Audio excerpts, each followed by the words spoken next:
Let's get into the conversation right now. Chris Kenny, across all of these things, of course, at Sky News, The Australian. We love seeing him when primetime starts at 5 o'clock each and every night here. Great man, lovely to see you. James Morrow, backing up after the Outsiders and reporting on KK's return to Scotland Island today in the Daily Telegraph. I'll get to it in a second. But I want to jump on something that, again, nobody wants to talk about, no one will discuss. I call him Aussie Joe, but will Aussie Joe Biden end up having a Barack Obama problem where expectations have been set too high? Remember, in 3 years' time, the questions that need to be asked here is not, are you better off than you were 3 years ago, but did you get a pay rise? Did they turn nursing homes into resorts? Did they make everything cheaper than it was before? James, interesting that even the Channel 9 newspapers are starting to notice, these are great promises, but to deliver them might be hard. Well, and also what's also really interesting about it, Paul, is that there's sort of two categories of promises here. There are the field promises and there are the practical promises. And there's a big sort of gap between some of these things. So some of the field promises are all around the Voice and the Uluru Statement and all of that. And that's got all the lovies in Wentworth and everywhere going, oh, how wonderful. Bless, he's finally doing something. Now, it was historic yesterday because he moved two flags. And yet, of course, Jacinta Price, quite rightly, yesterday called out on this station, said, no, this is nonsense. It's virtue signaling. We need practical help. But then you look at some of his practical stuff. Well, climate and power and cost of living and housing. This is a car crash, Paul, waiting to happen, because on housing he said, we're going to build a few thousand more units and a few thousand people are going to get access to this scheme, but nothing big to solve the problem. On climate and cost of living, well, he has said we are going to have 89% of our cars, electric vehicles, new ones by 2030. We're also going to have 43%, but probably really more realistically 50%, because he's going to get dragged by the Teals, and Joe Biden is probably in his ear right now saying, hey, Australian guy, you gotta come party with the carbon, or whatever he's going to be saying there, before he orders his ice cream. And yet he has no plan for how to make the grid more reliable when he's doing this. But he's got $20 billion off budget for a $1 trillion problem. And I've written about this in tomorrow's Daily Telegraph. Watch what's happening in the United States, where the regulators are predicting rolling blackouts through the West and Midwest United States because they are shifting the grid too quickly to renewables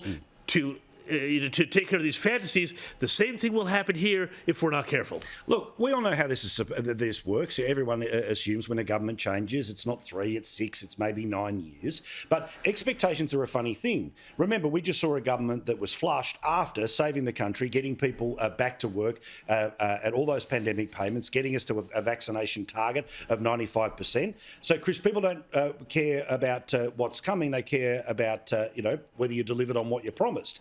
Albo, remember, says 600,000 jobs will appear in the new energy sector. Power bills will be cut by $225. This is on top of everyone getting a pay rise. Now, if none of this stuff happens, I'm pretty sure the people in the suburbs will call BS early.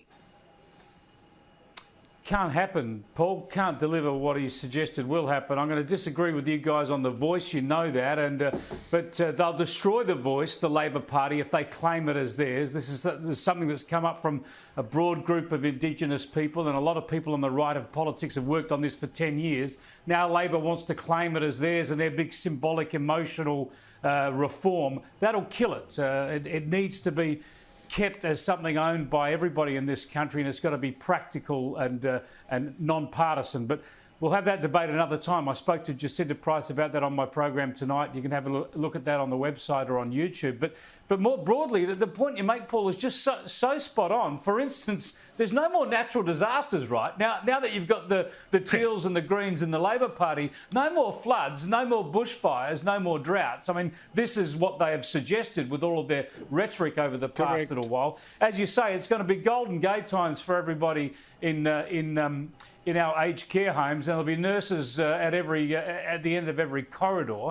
It just won't happen. And this absurd promise that with their renewables push, you can have more electricity, cheaper electricity and reliable electricity is just nonsense. And the trouble is the coalition never challenged this properly. It's never been done anywhere in the world, and yet they're saying they can suggest this. They're going to do 43% cuts in emissions by 2030. Well, they better get cracking. It is a nonsense. And you're right, look, this digital age now, people expect results straight away. They've made these promises. They better get cracking, because in 3 years' time, we've got the report card ready to go. And the other thing I should mention quickly, I still don't think we've talked about this enough during the campaign and now, and that is they're promising a mini budget. There is another budget in this country later this year. Now, you don't have a budget unless you want to either increase taxes or cut spending somewhere. And I wait to see what on earth Labor are going to do later this year with this extra second budget. Well, and again, right, Katie Gallagher out there today, this is the genius who thought she found a $3 billion hole in the previous budget, but it was just actually moving from unannounced to announced, with a shadow treasurer who's promising to spend every dollar the previous government did. Remember, they matched everything in the budget, plus all of the extra things with, multinational tax, which I think is $1.9 billion over 4 years.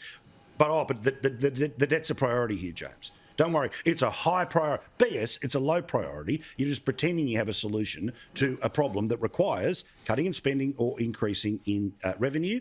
And if they're planning to do neither, then the credit card bill just keeps going up. Well, and, I think they're in a situation now where a lot of people, frankly, out there in punterland, they don't care about the debt anymore. I mean, this is the fact.